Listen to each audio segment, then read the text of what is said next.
কেউ যদি আপনাকে কথায় কথায় অপমান করে, খোঁচা দিয়ে কথা বলে, ইনসাল্ট করে, ওদের এই সমস্ত নোংরা জিনিসগুলোকে মনে নিয়ে মন ছোট করেন না।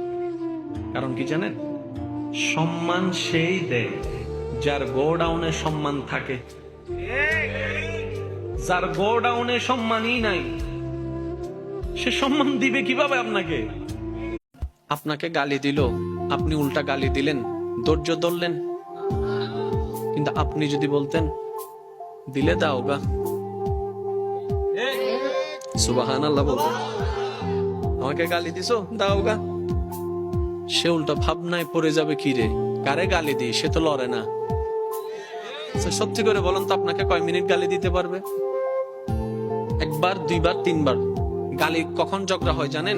একটা দিয়েছে, দুইটা দিলেন, দুইটা শুনে তিনটা দিয়েছে, চারটা দিলেন, এইভাবে কিন্তু বাড়তে থাকে। এবার সে আপনাকে